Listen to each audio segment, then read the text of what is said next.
Já mandei o boleto da minha terapia pra Suzane Collins, entendeu? Porque a única coisa que eu sei fazer depois que eu terminei Amanhecer na Colheita é falar sobre Amanhecer na Colheita, entendeu? Pensar nesse livro e criar e comentar teorias, ou tô beirando a sanidade. E ainda vai ter a adaptação no ano que vem, que eu já tô pensando, sofrendo por antecipação, que eu vou ter que sofrer tudo de novo. Inclusive, vocês têm algum palpite já de quem vai ser o Haymitch do filme? No final do vídeo eu vou comentar sobre a adaptação, o que tem de confirmado, o que tem de rumor, então depois a gente conversa, mas pode deixar já o seu palpite aqui nos comentários. Amanhecer na Colheita é o livro dos Jogos Vorazes, em que o Haymitch sai como campeão, algo que todo fã de Jogos Vorazes queria e pedia para Suzane Collins desde sempre. A gente queria saber mais do passado, porque, né, eu sabia que todo mundo sabia que o Haymitch, ele tinha esse passado sombrio, ele era um personagem já quebrado, ficou ali viciado no álcool, então ele afogava as mágoas por algum trauma que aconteceu. A gente sabia que ele foi vencedor dos jogos, então a gente sabia que os traumas estavam relacionados ali, mas eu não tinha noção do quanto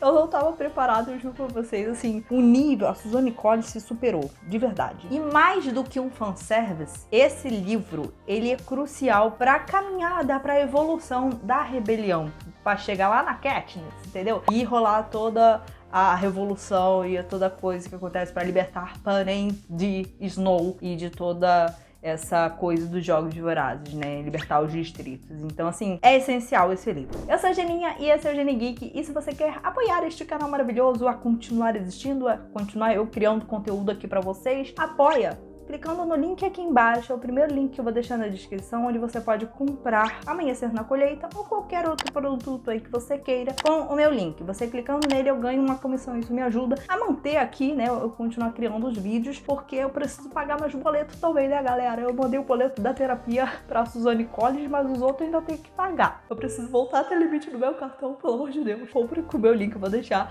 tanto a versão física quanto o e-book, que foi a que eu li. Eu deixei até o meu e-book.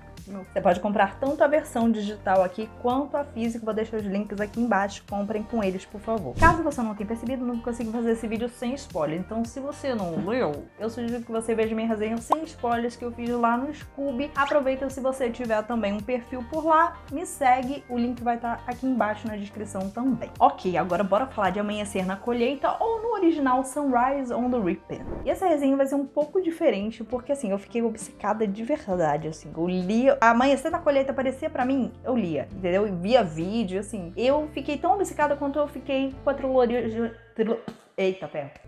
original na minha adolescência, né? Quem imaginaria que em 2025 eu ficaria obcecada igual? Mas enfim, dentre todas essas coisas que eu vi durante o meu hiperfoco, como falam por aí, eu vi um vídeo de uma gringa, que ela fez a resenha dela usando o Tier List, né? Tier Maker, aquele coisa que você organiza por categorias, e eu achei muito legal, resolvi trazer com as minhas categorias. Ela criou as categorias delas, eu criei as minhas aqui e resolvi trazer nesse mesmo formato.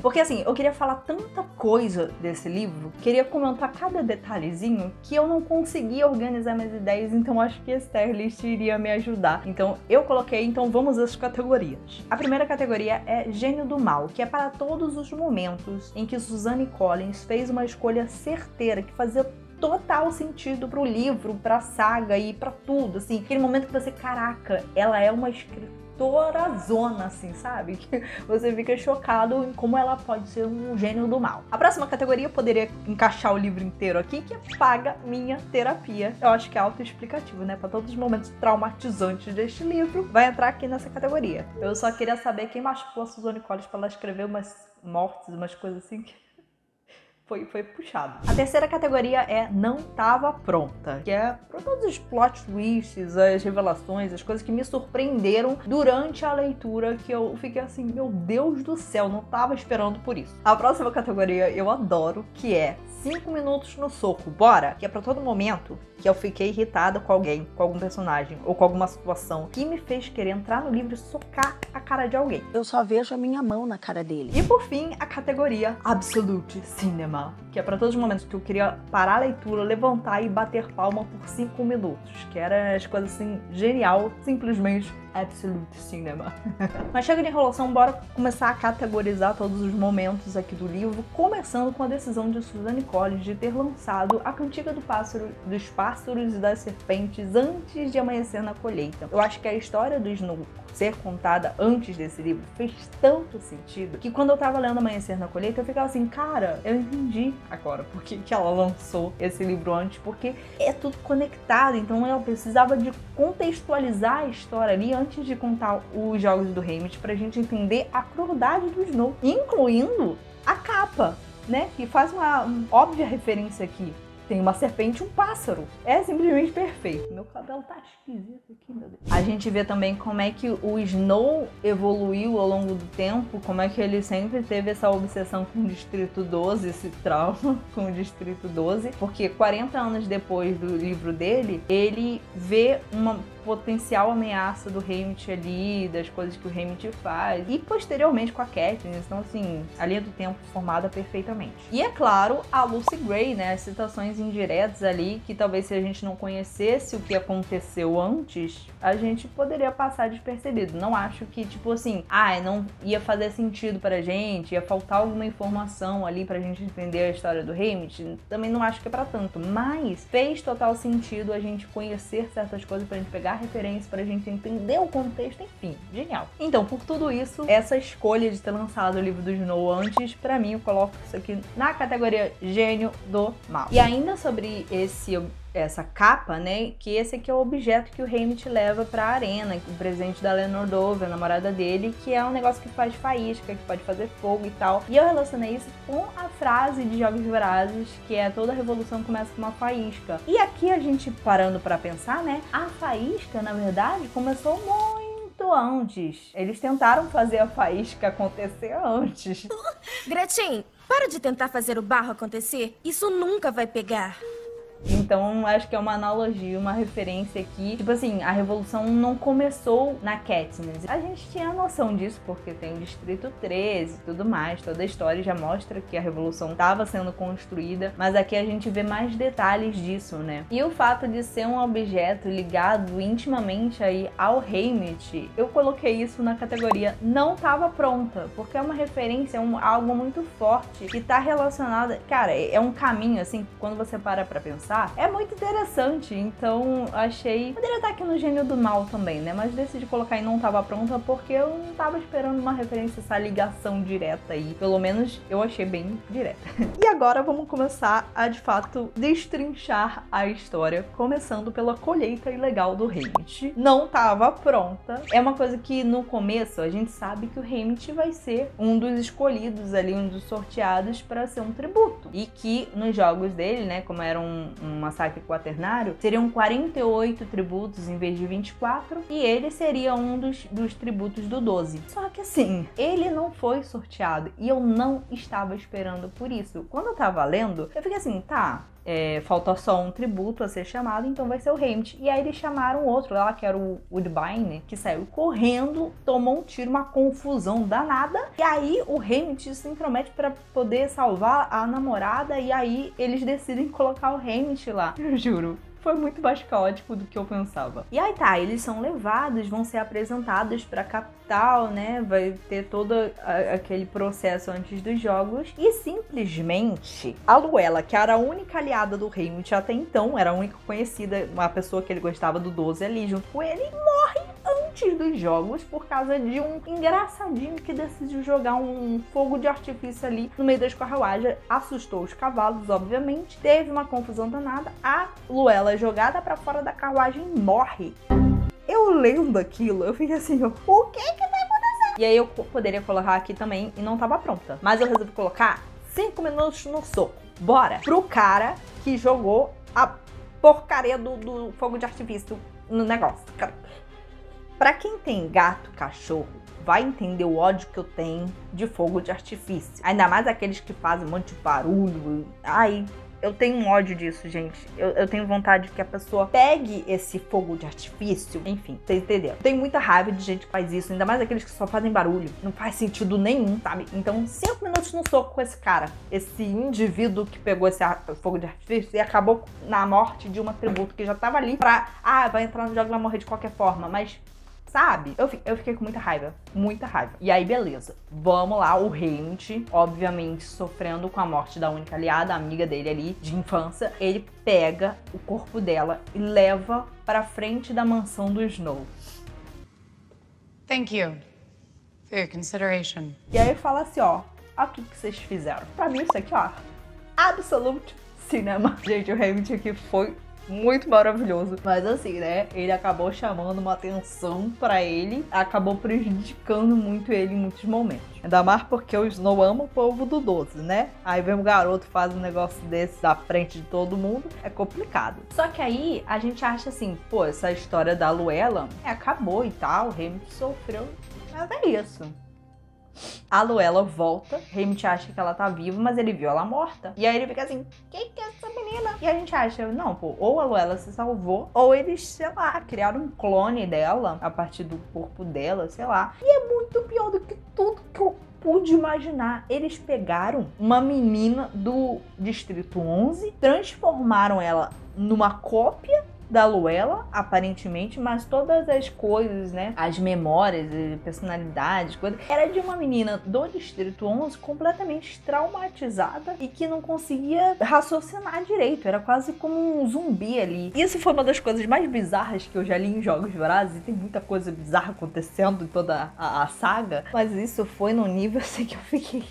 que, por este motivo, essa situação toda tá na categoria paga minha terapia. Mas tá, a gente tem uma outra personagem que a gente começa a se apegar também, que é a Maisie Lee, que é descrita como a garota mais snob da cidade, né? E que, de início, assim, ela realmente parece snob, parece uma garota patricinha e tal, que é meio alienada, mas ela se mostra a mais sensata de todo mundo ali, até mais do que o próprio Haymitch, porque ela chegou nos Jogos Vorazes, foi ali, manteve a pose, entendeu? E ficava falando pra Luella, inclusive, não come com a mão, não mostra que eles querem que a gente pareça animais e você tem que mostrar que você não é assim e que eles não vão controlar a gente. Então todas essas mensagens que ela passava, a forma como ela agia durante os pré-jogos e depois na arena, cara, todo o arco dela é sensacional. E todas as cenas dela se negando a ser uma arma ou um fantoche da capital, pra mim, tudo isso dessa personagem é absolute cinema. Só tem uma coisinha sobre essa personagem que eu coloquei em outra categoria, que foi o fato dela ser a dona original do broche do Tordo, que vai parar na mão da Katniss no futuro.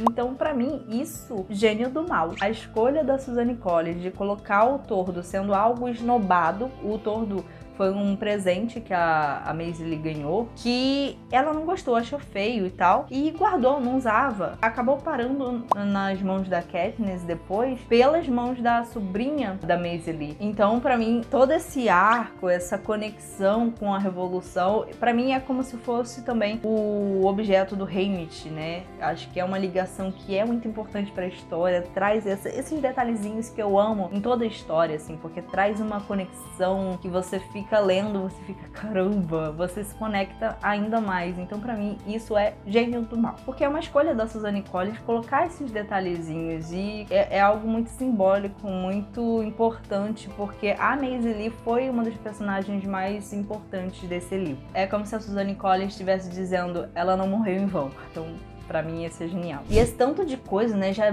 gente morreu e teve treta, o Snow já pegando ranço do Haymitch, um monte de coisa acontecendo, colheita ilegal, tudo isso antes dos jogos começarem. Eu acho que os jogos começam, sei lá, 40% do livro. E a primeira coisa que eu queria colocar aqui numa categoria, em especial, paga minha terapia, é todo esse arco do Haymitch dele tentar destruir a arena, né? Toda a coragem e a inteligência dele de tentar destruir a arena e todos os esforços dele de ficar sozinho, de tentar parecer um malandro egoísta. Todas as coisinhas que ele faz não são suficientes pra desmantelar aí os Jogos Vorazes, a capital. Então, essa atitude consciente do Haymitch de ajudar a revolução, os rebeldes, pra mim, isso foi muito inesperado também. Eu acho que poderia colocar, talvez, também, não tava esperando, porque eu achava que o Haymitch era um pouco que nem a Katniss. Ele queria sobreviver, talvez, mas faz muito mais sentido ele ser alguém que queria mudar as coisas, que não queria que os jogos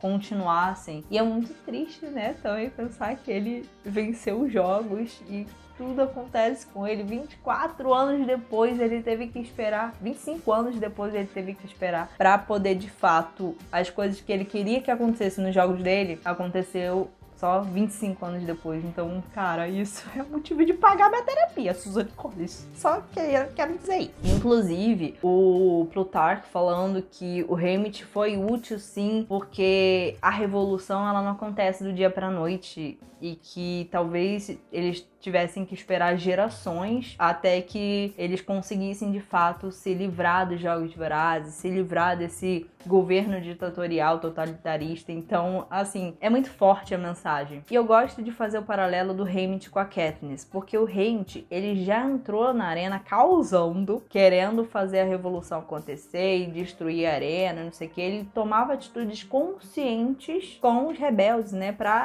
a favor da revolução. Enquanto que a Katniss, ela era só uma sobrevivente, ela só tava ali querendo viver, ela não queria ser a vencedora dos Jogos Vorazes, ela só não queria morrer porque ela tinha a família dela, ela queria cuidar da família dela e continuar vivendo como ela vivia, sabe? Então, talvez por isso que no momento em que ela desafia a capital, quando ela tenta comer as amoras com Peeta, o Snow vê ali uma ameaça, uma possível ameaça, mas ele pode reverter ainda. Então, como não foi um ato consciente contra a capital, ele relevou um pouco, não foi matar a família da Katniss logo de início e tal. Então, acho que isso deu tempo para que ela se tornasse um símbolo. Coisa que o Haymitch tentou fazer, mas não conseguiu por completo. E aí, esse tempo fez com que a Katniss conseguisse aprender mais coisas, entender mais do que estava acontecendo, até que ela toma uma atitude consciente contra a capital, que é quando ela tira a flecha para destruir a arena. Então, a partir desse momento, o Snow percebe que ela não é só uma garota tentando sobreviver, mas sim uma rebelde que tá ali conspirando contra a capital. E aí, é um pouco tarde demais pro Snow. E é por causa disso que eu acho que a Suzane Collins tinha... Eu sei que todo mundo pede,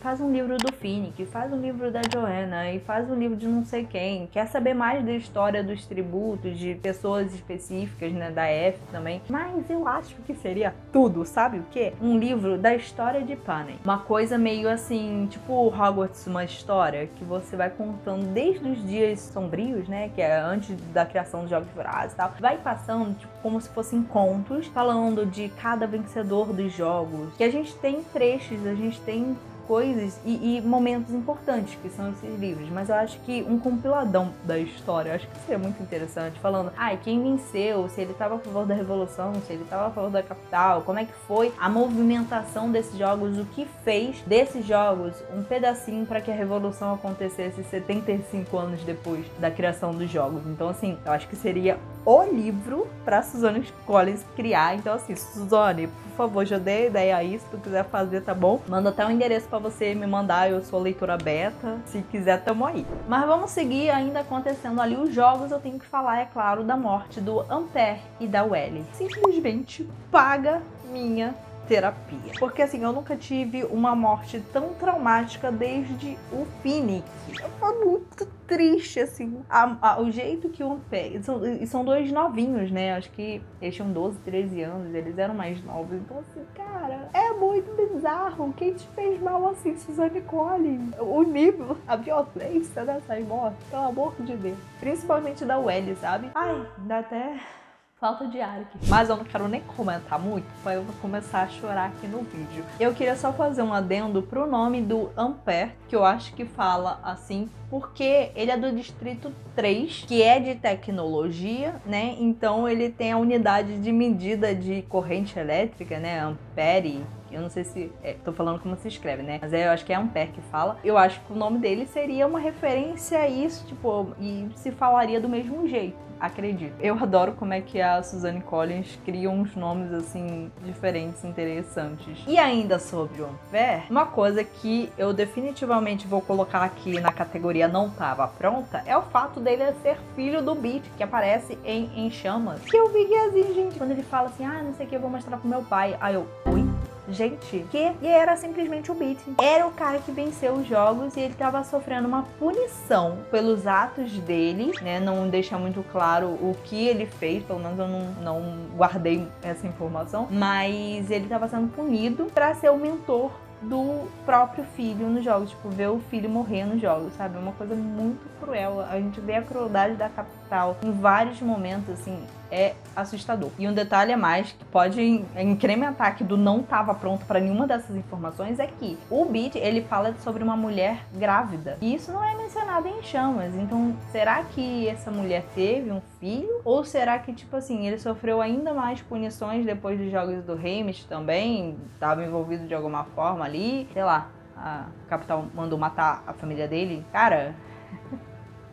Pelo amor de Deus. Eu não sei se eu tô fantasiando demais, vendo coisas onde não tem, mas eu vi um paralelo com o Haymitch dessa história do Beat, por ele ser sozinho, né, e depois tudo que acontece do Haymitch, dele perder todo mundo que ele amava, com o Beat também, que tá vendo o filho morrer na arena e tinha essa família que não é citada depois, então tem um paralelo do Haymitch ficando a maior parte dos jogos sozinho, sem ninguém ali ao lado dele, depois também ele ficando sozinho sem as pessoas que ele amava, porque a capital tirou tudo dele, o Snow tirou tudo dele, então talvez tenha uma relação também do Beat. Essa esposa grávida talvez tenha sido tirada dele também. Enfim, não sei se eu viajei muito, não sei nem se vocês conseguiram entender esse paralelo que eu fiz na minha mente. Enfim, agora que vem as partes mais pesadas do livro, pelo menos pra mim, assim, foi uma sequência que você fica cansado, assim, tipo, cara, como é que eles conseguem ter esse nível de crueldade? Não é nenhuma coisa que me surpreende, porque a gente vê o tempo todo o nível de crueldade que eles têm. Mas sei lá, cara, é uma sequência muito forte, sabe?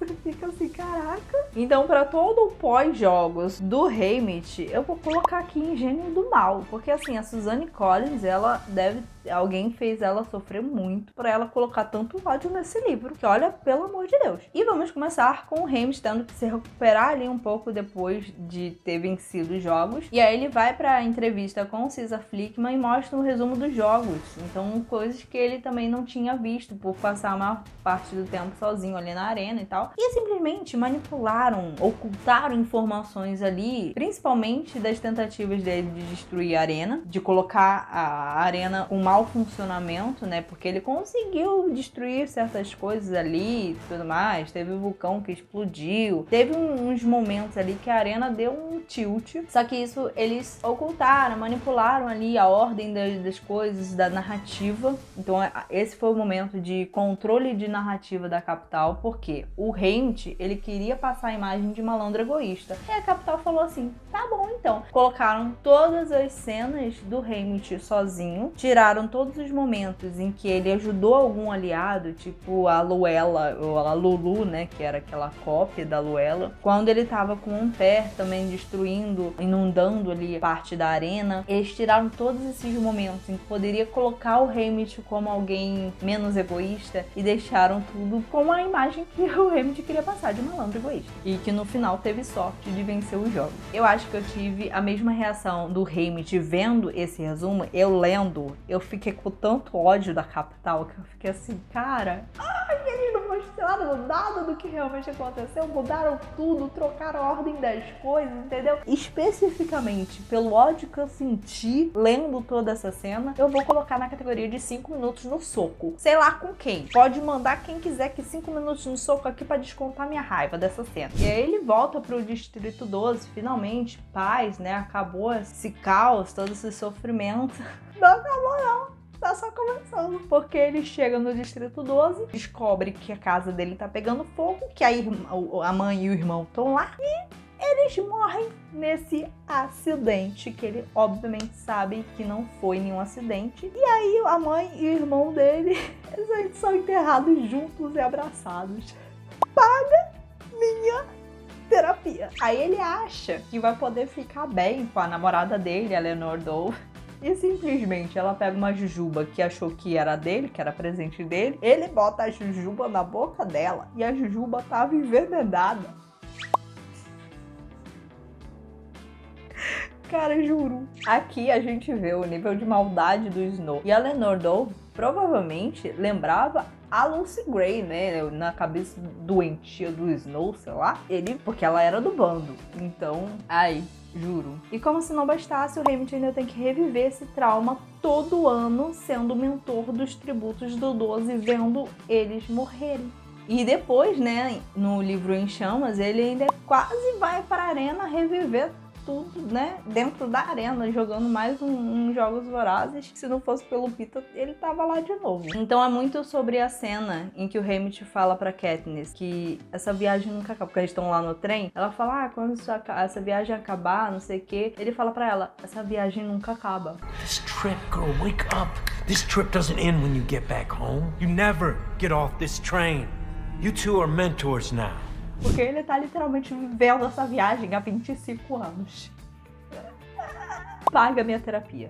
Só isso. Agora, uma coisa muito interessante, um paralelo desse livro com o Haymitch do futuro, é que o Haymitch jovem trabalhava numa destilaria e não tinha essa relação doentia com álcool que ele desenvolve depois dos jogos, né? Ele se torna um alcoólico e no futuro a relação dele é muito mais de afogar as mágoas no álcool do que usar o álcool de uma forma saudável. Então, cara, pra isso eu tenho que colocar aqui em Gênio do Mal. É como se a Suzanne Collins tivesse pensado em tudo. É como eu falei, né? Eu gosto desses detalhezinhos. E aí, depois de tudo isso, depois de perder as pessoas que ele mais amava, ele se afasta de todo mundo. E isso tem um efeito borboleta tão gigante. Se você parar pra pensar, o melhor amigo dele era o Burdock Everdeen, que vai ser, né, no futuro, o pai da Katniss. Então, se ele não se afastasse do melhor amigo, o melhor amigo poderia morrer também. E se o melhor amigo morre, ele não teria se casado com a mãe da Katniss, a Katniss não teria nascido e a revolução não teria acontecido e os jogos que teriam continuado. Então, assim, a decisão dele de se afastar de todo mundo fez toda a diferença. Então, a arma da capital se virou contra ela mesma, de uma certa forma. Por esse efeito borboleta, eu tenho que colocar aqui em Absolute Cinema. E o efeito borboleta não para, né? Porque a gente tem uma menção também ao pai do Peeta, Otto Mellark, que tá ali durante a colheita, toda aquela confusão que acontece quando matam um garoto, aí o Haymitch é escolhido, não sei o que, os pacificadores atiram nas pessoas. O Otto, ele ficou meio perdido ali, ficou meio paralisado, até que o Burdock tava perto dele, bate no joelho dele ali pra ele despertar e assim ele abaixa e não é morto. Então, o destino de Peeta e Katniss ali estava selado, porque se Otto morresse também não teria Peeta. Se não tem Peeta, a Katniss talvez não vencesse os Jogos Vorazes, não teria tornado um símbolo. Então, novamente, Absolute Cinema. Outra coisa que eu achei muito interessante nesse livro foi o personagem do Plutarch, que vai ser o idealizador dos jogos 25 anos depois. Ele aqui sendo fundamental, o papel dele na Revolução, né? A gente já tinha visto o papel dele lá com a Katniss e tudo mais, mas aqui a gente vendo que ele tava já preparando muitas coisas muitos anos antes. Então é muito interessante ver a história acontecendo, a inteligência dele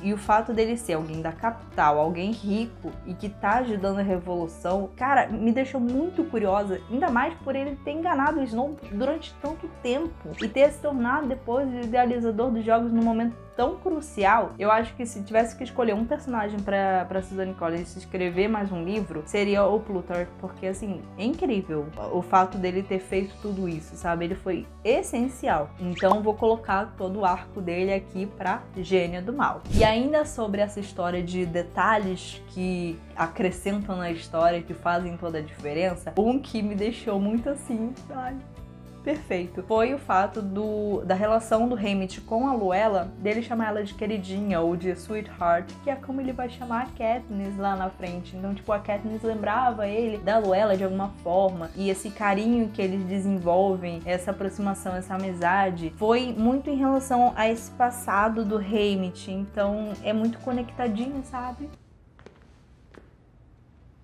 Nice shooting, sweetheart. Então, novamente aqui eu tenho que colocar em Gênio do Mal, porque foi uma decisão maravilhosa da Suzanne Collins de colocar esse pequeno detalhe que pode ter passado despercebido pra muita gente, né? E esses detalhezinhos que me fizeram ter a vontade de reler a trilogia, porque eu nunca reli. E eu acho que eu vou ter uma visão completamente diferente depois de saber esses 2 livros que a Suzanne lançou depois da trilogia. Acho que vão acrescentar muita coisa ali que eu vou reler de uma outra forma. E eu posso fazer, inclusive, isso com vocês, né? Vocês relerem comigo também no Clube do Livro. O que vocês acham? Já tô querendo fazer isso há algum tempo aqui. Então, de repente, é uma boa ideia. A gente tem um tempo aí até o lançamento do filme de Amanhecer na Colheita. Então, dá pra organizar isso aqui. Se vocês quiserem, comenta aqui embaixo que eu posso ver isso aí pra gente reler a trilogia de Jogos Vorazes e os 2 livros antes de, né, a Cantiga e Amanhecer na Colheita antes do lançamento do filme. E a última coisa que eu preciso comentar sobre o livro, mas não vai embora não, que eu vou falar depois sobre a adaptação, as coisas que estão confirmadas, enfim. A última coisa que eu quero falar do livro é o epílogo. Eu não estava pronta. Ele cria uma conexão com os eventos no futuro, né? Que o epílogo se passa depois de toda a revolução acontecer, depois da guerra, depois de a paz ser instaurada. E a gente tem a menção do Haymitch com os ovos de ganso, que tem todo um significado com a Eleanor Dove. Então, assim,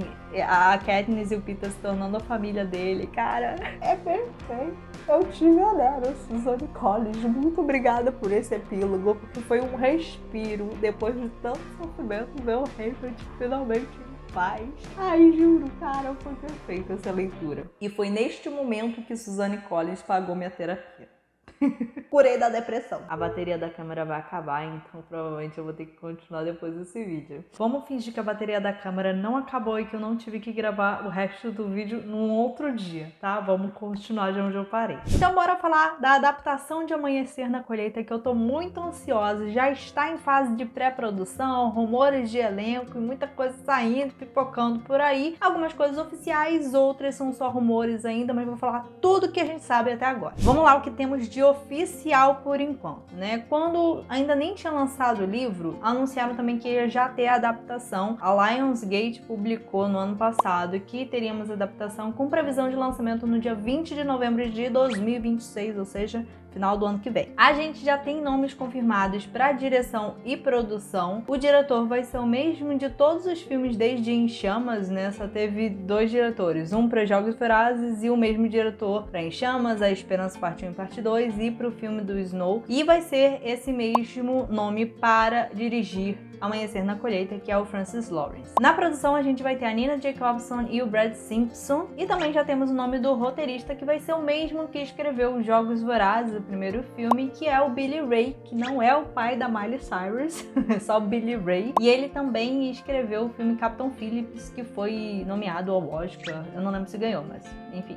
Então esses são os nomes já confirmados oficialmente. A gente deve ver nas próximas semanas também o nome do elenco sendo anunciado, porque a previsão de início das filmagens é para julho de 2025. Então se vai começar já a filmar no meio do ano, nas próximas semanas a gente já deve ter alguns nomes aí, que eu vou falar os rumores de quem está sendo cotado para cada papel. Mas antes, se você quiser continuar sabendo aí de todas essas novidades sobre Jogos Vorazes e outras coisas do mundo geek, já se inscreve aqui no canal se você ainda não for inscrito. E se você ainda não comentou o seu palpite para quem vai fazer o Haymitch jovem, já comenta aqui embaixo, porque eu vou falar agora quem está sendo o mais cotado para interpretar o papel do protagonista de Amanhecer na Colheita. E o nome que está mais sendo cotado, pelo que eu vi, pelo que eu li por aí, é o ator Charlie Plummer. Eu não conheço muito dos trabalhos que ele já fez, é um ator jovem de 25 anos, mas ele tem uma cara tão de novinho que eu achei que passa um pouco da vibe. Não sei se ele entregaria em atuação, como eu falei, eu não conheço muito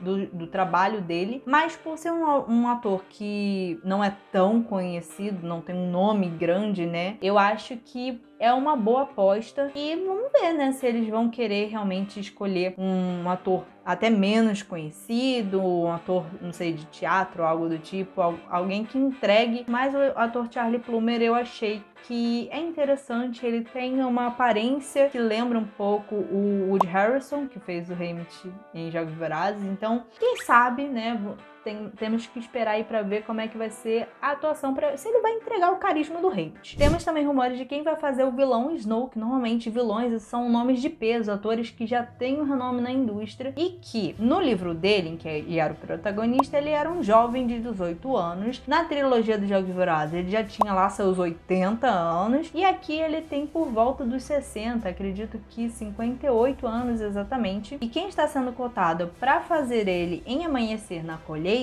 é ninguém mais, ninguém menos que Ralph Fiennes. Inclusive eu vi até que já tinha rolado proposta, já estava quase oficial, mas não saiu nada oficial ainda, então não podemos afirmar aqui. Mas Ralph Fiennes, para quem não reconheceu a cara dele, o nome aí, ele é simplesmente o Voldemort de Harry Potter, já fez vilões icônicos, então ele é um ator que vai entregar, entendeu? De vilão ele consegue entregar muito, então acredito que seja um ótimo nome. Eu consigo ver aí na linha do tempo do Snow, consigo ver as semelhanças na aparência dos atores que foram escolhidos, então eu achei bem interessante. A gente tem também um nome bem conhecido para interpretar o Caesar Flickman, o apresentador do Jogos Vorazes, que foi interpretado brilhantemente pelo Stanley Tucci, que eu acho que poderia inclusive ser ele mesmo, que apesar da idade ali, ele não muda muito. Então, com uma bela de uma maquiagem, quem sabe. Mas quem está sendo cotado para o papel é o Kieran Culkin, ganhou até prêmios ultimamente